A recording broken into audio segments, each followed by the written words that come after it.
All right, this is the last part of Wonder. We are going to finish it today. We left off with learning that they got a new dog, Bear, and he got back from camp, and he didn't really want to talk about everything to his mom because he wanted to just tell everyone at once via his dad and his mom. So that's where we are right now. The next chapter is called The Shift. When I went back to school the next day, the first thing I noticed was that there was a big shift in the way things were. A monumental shift. Maybe even a cosmic shift. Whatever you want to call it. It was a big shift. Everyone, not just in our grade, but every grade, had heard about what had happened with us with the 7th graders. So suddenly, I wasn't known for what I'd always been known for, but for this other thing that had happened. And this story of what happened had gotten bigger and bigger each time it was told. 2 days later, the way the story went was that Amos had gotten into a major fist fight with the kid, and Miles and Henry and Jack had thrown some punches at the other guys too. And the escape across the field became this whole long adventure through a cornfield maze and into the deep, dark woods. Jack's version of the story was probably the best because he's so funny. But in whatever version of the story, and no matter who was telling it, 2 things always stayed the same. I got picked on because of my face, and Jack defended me. And those guys, Amos, Henry, and Miles, protected me. And now that they'd protected me, I was different to them. It was like I was one of them. They all called me little dude now, even the jocks. These big dudes I barely even knew before would knuckle punch me in the hallways now. Another thing to come out of this was that Amos had become super popular, and Julian, because he missed the whole thing, was really out of the loop. Miles and Henry were hanging out with Amos all the time now, like they switched best friends. I'd like to be able to say that Julian started treating me better too, but that wouldn't be true. He still gave me dirty looks across the room. He never talked to me or Jack, but he was the only one who was like that now. And me and Jack, we couldn't care less. Ducks. The day before the last day of school, Mr. Tushman called me into his office to tell me they found out the names of the 7th graders from the nature retreat. He read off a bunch of names that didn't mean anything to me, and then he said the last name, Edward Johnson. I nodded. You recognize that name? He said. They call him Eddie. Right. Well, they found this in Edward's locker. He handed me what was left of my hearing aid headband. The right piece was completely gone and the left one was mangled. The band had connected the two. The labat part was bent down the middle. His school wants to know if you want to press charges, asked Mr. Tushman. I looked at my hearing aid. No, I don't think so, I shrugged. I'm being fitted for a new one anyways. Why don't you talk with your parents tonight? I'll call your mom tomorrow to talk with her about it too. Would they go to jail? I asked. No, not jail. They'd probably go to juvie court, and maybe they'll learn a lesson that way. Trust me, that Eddie kid is not learning any lessons, I joked. He sat down behind his desk. Augie, why don't you sit down for a second? I sat down. All the things on his desk were the same as when I walked into the office last summer. The same mirrored cube and the same little globe floating in the air. That felt like ages ago. Hard to believe that this year is almost over, huh? He said, almost like he was reading my mind. Yeah. Has it been a good year for you, Augie? Has it been okay? Yeah, it's been good, I nodded. I know academically it's been a great year for you. You are one of our top students. Congrats on the high honor roll. Thanks. Yeah, that's cool. But I know it's had its share of the ups and downs, he said, raising his eyebrows. Certainly, that night at the nature reserve was one of the low points. Yeah, I nodded, but it was also kind of good too. In what way? Well, you know how people stood up for me and stuff? That was pretty wonderful, he said, smiling. Yeah. I know in school things got a little hairy with Julian at times. I have to admit, he surprised me with this one. You know about that stuff? I asked him. Middle school directors have a way of knowing a lot of stuff. Do you have, secret security cameras in the hallway? I joked. And microphones everywhere, he laughed. No, seriously. He laughed again. No, not seriously. Oh, but teachers know more than kids think, Augie. I wish you and Jack had come to me about the mean notes that were left in your lockers. How do you know about that? I said. I'm telling you, middle school directors know all. It wasn't that big a deal, I answered, and we wrote notes too. He smiled.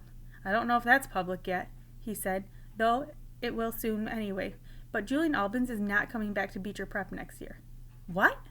I said. I honestly couldn't hide how surprised I was. His parents don't think Beecher Prep is a good fit for him, Mr. Tushman continued, raising his shoulders. Wow, that's big news, I said. Yeah, and I thought you should know. Then suddenly I noticed that the pumpkin portrait that used to be behind his desk was gone, and my drawing, my self-portrait as an animal that I drew for the New Year's art show, was now framed and hanging behind his desk. Hey, that's mine, I pointed. Mr. Tushman turned around like he didn't know what I was talking about. Oh, that's right, he said, tapping his forehead. I've been meaning to show you this for months now. My self-portrait as a duck, I nodded. I love this piece, Augie, he said. When your art teacher showed it to me, I asked her if I could keep it for my wall. I hope that's okay with you. Oh, yeah, sure. What happened to the pumpkin portrait? Right behind you. Oh, yeah, nice. I've been meaning to ask you since I hung this up, he said, looking at it. Why did you choose to represent yourself to be a duck? What do you mean? I answered. That was the assignment. Yeah, but why a duck? He said. Is it safe to assume that was because of the story of the duckling that turned into a swan? No, I laughed, shaking my head. It's because I think I look like a duck. Oh, said Mr. Tushman, his eyes opening wide. He started laughing. Really? Huh? I was looking for some symbolism or some metaphors, and sometimes a duck is just a duck. Yeah, I guess, I said, not quite getting what he thought that was so funny. He laughed to himself for a good 30 seconds. Anyway, Augie, thanks for chatting with me, he said finally. I just want to let you know it's truly a pleasure having you here at Beecher Prep, and I'm really looking forward to next year. He reached across the desk and we shook hands. See you tomorrow at graduation. See you tomorrow, Mr. Tushman. The last precept. This was written on Mr. Brown's chalkboard when we walked into English class for the last time. Mr. Brown's June precept. Just follow the day and reach for the sun. Have a great summer vacation, Class B, 5B. It's been a great year and you've been a wonderful group of students. If you remember, please send me a postcard this summer with your personal precept. It can be something you made up for yourself or something you've read somewhere that means something to you. If so, don't forget the attribution, please. I really look forward to getting them. Tom Brown, 563 Sebastian Place, Bronx, New York, 10053. The drop-off. The graduation ceremony was held at Beecher Prep Upper School Auditorium. It was only about a 15-minute walk from our house to the other campus building, but Dad drove me because I was all dressed up and had some new shiny black shoes that weren't broken in yet, and I didn't want my feet to hurt. Students were supposed to arrive at the auditorium an hour before the ceremony started, but we got there even earlier. So we sat in the car and waited. Dad turned on the CD player and our favorite song came on. We both smiled and started bobbing our heads to the music. Dad sang along with the song. Andy would bicycle across the town in the rain to bring you candy. Hey, is my tie straight? I said. He looked at me and straightened it a bit as he kept on singing. And John would buy the gown for you to wear to the prom. Does my hair look okay? I said. He smiled and nodded. Perfect, he said. You look great, Augie. Via put some gel in it this morning, I said, pulling down the sun visor and looking into the little mirror. It doesn't look too puffy? No, it's very, very cool, Augie. I don't think you've had it this short before, have you? No, I got it cut yesterday. I think it makes me look more grown up, don't you? Definitely, he said, smiling, looking at me and nodding. But I'm the luckiest guy on the Lower East Side, 'cause I got wheels, and you want to go for a ride? Look at you, Augie, he said, smiling from ear to ear. Look at you, looking so grown up and spiffy. I can't believe you're graduating from the 5th grade. I know, it's pretty awesome, right? I nodded. It feels like just yesterday that you started. Remember, I still had the Star Wars braid hanging from the back of my head? Oh my gosh, that's right, he said, rubbing his palm over his forehead. You hated that braid, didn't you, Dad? Hate is too strong of a word, but I definitely didn't love it. You hated it. Come on, admit it, I teased. No, I didn't hate it, he smiled, shaking his head, but I will admit to hating that astronaut helmet you used to wear. Do you remember? The one Miranda gave me? Of course I remember. I used to wear that thing all the time. Good God, I hated that thing. He laughed, almost more to himself. I was so bummed when I lost that, I said. Oh, it didn't get lost, he answered casually. I threw it out. Wait, what? I said. I honestly didn't think I heard him right. The day is beautiful and so are you, he was singing. Dad, I said, turning the volume down. What? He said. You threw that out? He finally looked at me in the face and saw how mad I was. I couldn't believe he was being so matter-of-fact about the whole thing. I mean, to me, this was a major revelation, and he was acting like it was no big deal. Augie, I couldn't stand seeing that thing cover your face anymore, he said clumsily. Dad, I love that helmet. It meant a lot to me. I was bummed beyond belief when it got lost. Don't you remember? Of course I remember, Augie, he said softly. Oh, Augie, don't be mad. I'm sorry. I just couldn't stand seeing you wear that thing on your head anymore, you know? I didn't think it was good for you. He was trying to look at me in the eye, but I wouldn't look at him. Come on, Augie. Please try to understand, he continued, putting his hand under my chin and tilting my face toward him. You are wearing that helmet all the time, and the real truth is, I miss seeing your face, Augie. I know you don't always love it, but you have to understand, I love it. I love this face of yours, Augie, completely and passionately, and it kind of broke my heart that you were always covering it up. He was squinting at me like he really wanted me to understand. Does Mom know? I said. He opened his eyes wide. No way. Are you kidding? She would have killed me. She tore that place apart looking for that helmet, Dad, I said. I mean, she spent a week looking for it in every closet, in every laundry room, everywhere. I know, he said, nodding. That's why she'd kill me. And then he looked at me, and something about his expression started making me laugh, which made him open his mouth wide like he'd just realized something. Wait a minute, Augie, he said, pointing a finger at me. You have to promise me you'll never tell Mommy anything about this. I smiled and rubbed my palms together like I was about to get greedy. Let's see, I said, stroking my chin. I've been wanting that new Xbox when it comes out next month, and I'll definitely be wanting my own car in about 6 years. A red Porsche would be nice. And, he started laughing. I love it when I'm the one who makes Dad laugh, since he's usually the funny man who gets everyone else laughing. Oh boy, he said, shaking his head. You have really grown up. The part of the song we love to sing the most started to play, and I turned up the volume, and we both started singing. I'm the ugliest guy in the Lower East Side, but I've got wheels, and you want to go for a ride? Want to go for a ride? Want to go for a ride? Want to go for a ride? He always sang this last part at the top of our lungs, trying to hold that last note as long as the guy who sang the song, which always made us crack up. While we were laughing, we noticed Jack had arrived, and he was walking over to our car. I started to get out. Hold on, said Dad. I want to make sure you've forgiven me, okay? Yes, I forgive you. He looked at me gratefully. Thank you. But don't ever throw anything else out of mine without telling me again. I promise. I opened the door and got out as Jack reached the car. Hey, Jack, I said. Hey, Augie. Hi, Mr. Pullman, said Jack. How you doing, Jack? Said Dad. See you later, Dad, I said, closing the door. Good luck, guys, Dad called out, rolling down the front window. See you on the other side of 5th grade. We waved as he turned on the ignition and started pulling away, but then I ran over and he stopped the car.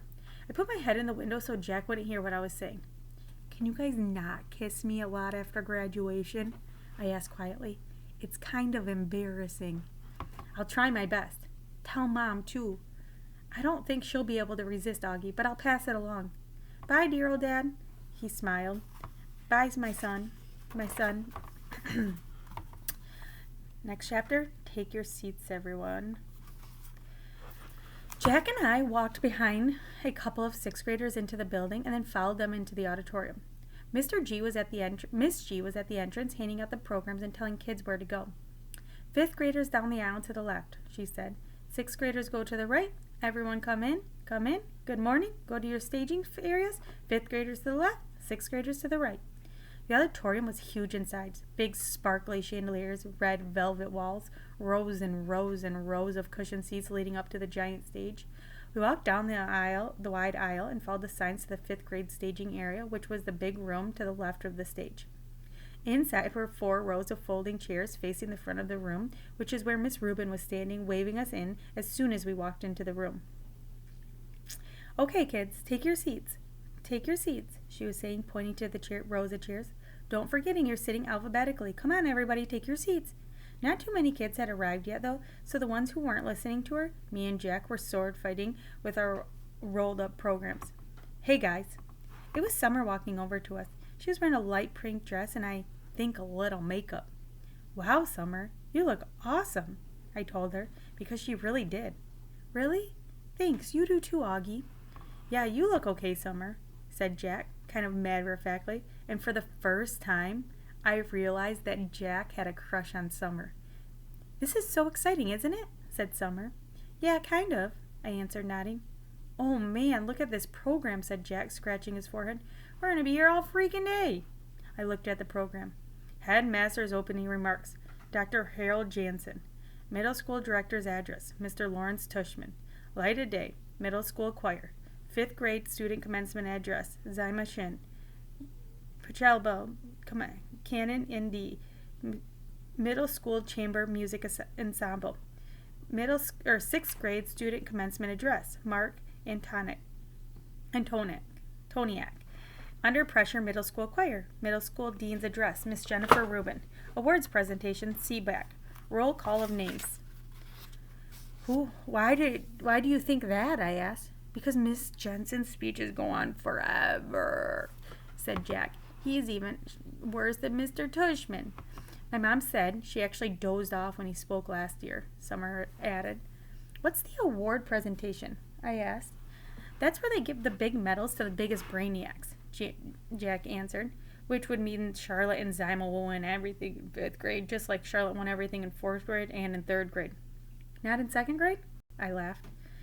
They didn't give those awards out in 2nd grade, he answered. Maybe you'll win this year, I joked. Not unless they give awards for the most C's, he laughed. Everybody take your seats. Miss Rubin started yelling louder now, like she was getting annoyed that nobody was listening.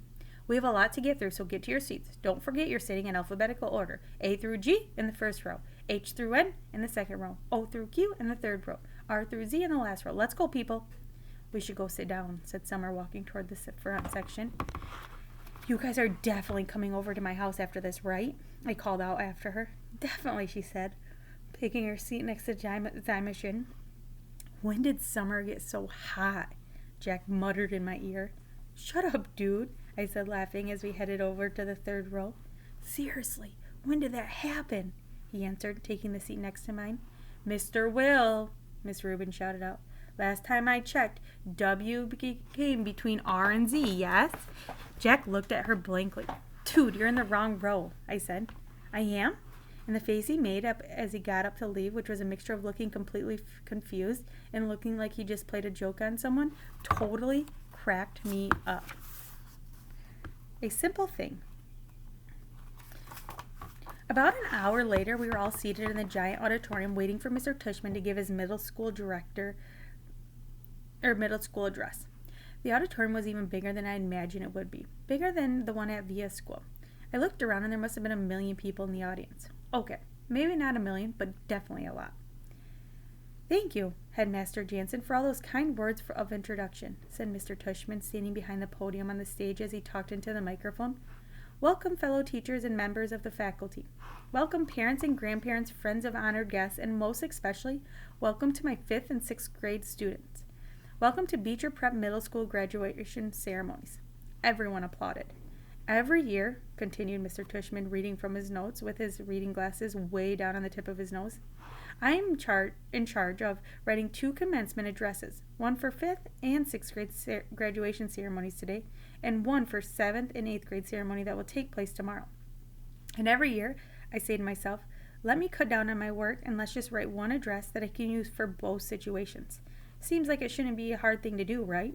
And yet each year, I still end up writing 2 different speeches, no matter what my intentions are. And finally, I figured out why this year it's not as might assume, simply because tomorrow I'll be talking to an older crowd with a middle school experience that is largely behind them, whereas your middle school experience is largely in front of you.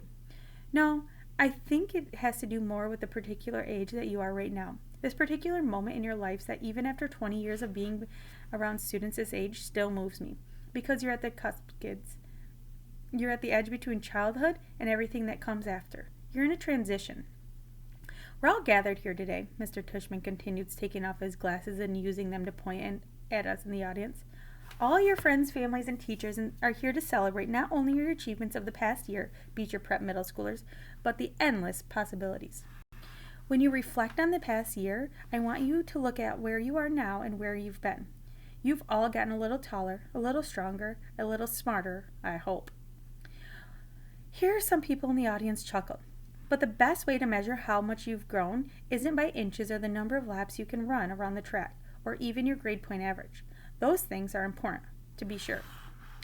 It's what you've done with your time and how you've chosen to spend your days and whom you've touched this year. To me, it's the greatest measure of success. There's a wonderful line in the book by J.M. Barrie, and no, it's not Peter Pan, and I'm not going to ask you to clap if you believe in fairies. Here, everyone laughed again. But in the book by J.M. Barrie, called The Little White Bird, he writes, he started flipping through a small book on the podium until he found the page he was looking for, and then he put his reading glasses back on. Shall we make a new rule of life? Always try to be a little kinder than is necessary. Here, Mr. Tushman looked up at the audience. Kinder than necessary, he repeated. What a marvelous line, isn't it? Kinder than necessary. Because it's not enough to be kind. One should be kinder than needed. Why, I love that line, that concept. It is that reminds me that we carry with us as human beings not just the capacity to be kind, but the very choice of kindness. And what does that mean? How is that measured? You can't use a yardstick. It's like I was saying just before. It's not measuring how much you've grown in a year. It's not exactly quantifiable, is it? How do we know we've been kind? What is being kind anyway? He put his reading glasses on again and started flipping through another small book. There's another passage in a book I'd like to share with you, he said. If you bear with me while I find it. Here we go. The Under the Eye of the Clock by Christopher Nolan. The main character is a young man who is facing some extraordinary challenges. There's this one part where someone helps him, a kid in his class. On the surface, it's a small gesture, but to this young man, whose name is Joseph, it's, well, if you permit me. He cleared his throat and read from the book. It was moments such as this that Joseph recognized the face of God in human form. It glimmered in his kindness to him. It glowed in their keenness. It hinted in their caring. Indeed, it caressed in their gaze. He paused and took off his reading glasses again. It glimmered in their kindness to him, he repeated, smiling. Such a simple thing, kindness. Such a simple thing. A nice word of encouragement given when needed, an act of friendship, a passing smile. He closed his book, put it down, and leaned forward to the podium. Children, what I want to impact you today is the understanding of the value of something simple that's just called kindness. And that's all I want you to leave with today. I know I'm kind of infamous for my verbosity. Here everybody laughed again. I guess he knew he was known for his long speeches. But what I want you to know, my students, to take away from middle school experience, he continued, is this sure knowledge that in the future you make for yourself anything is possible. If every single person in this room made it a rule that wherever you are, whenever you can, you try to act a little kinder than necessary, the world really would be a better place. And if you do this, if you act like a little kinder than is necessary, someone else, somewhere, someday may recognize in you, in every single one of you, the face of God. He paused and shrugged again. Or whatever politically correct spiritual representation of the universal goodness you happen to believe in, he added quickly, smiling with a lot of laughs and a lot of applauses, especially from the back of the auditorium where the parents were sitting. Awards. I liked Mr. Tushman's speech, but I have to admit I kind of zoned out a little during some of the other speeches. I tuned in again as Miss Rubin started reading off the names of kids who made the high honor roll because we were supposed to stand up when our names were called. So I waited and listened for my name as she went alphabetically. Reed Kingsley, Mara Markowicz, August Pullman. I stood up. Then, when she finished reading off the names, she asked all of us to face the audience and take a bow, and everyone applauded. I had no idea where in the huge crowd my parents were sitting. All I could see were flashes of lights from people taking photographs and parents waving at their kids. I pictured Mom waving at me somewhere, even though I couldn't see her. Mr. Tushman came back to the podium to represent the medals for academic excellence, and Jack was right. Zyma-chan won the gold medal for overall academic excellence in 5th grade. Charlotte won the silver, and Charlotte also won a gold medal for music. Amos won the medal for overall excellence in sports, which I was really happy about because ever since the nature retreat, I considered Amos to be one of my best friends in school. But I was really, really thrilled when Mr. Tushman called out Summer's name for the gold medal in creative writing. I saw Summer put her hand over her mouth when her name was called, and she walked up on the stage, and I yelled, "Woohoo, Summer!" as loud as I could, though I don't think she heard me. After the last name was called, all the kids who just won awards stood next to each other on stage, and Mr. Tushman said to the audience, "Ladies and gentlemen, I'm very honored to represent to you this year's Beecher Prep School Scholastic Achievers. Congratulations to all of you." I applauded as the kids on stage bowed. I was so happy for Summer. "The final award this morning," said Mr. Tushman after the kids on stage had returned to the seat, "is the Henry Ward Beecher Medal to honor students who have been notable and exemplary in certain areas throughout the school year. Typically, this medal has been our way of acknowledging volunteerism or service to our school."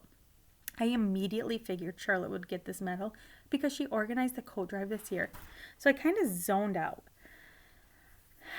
I looked at my watch, 10:56. I was getting hungry for lunch already.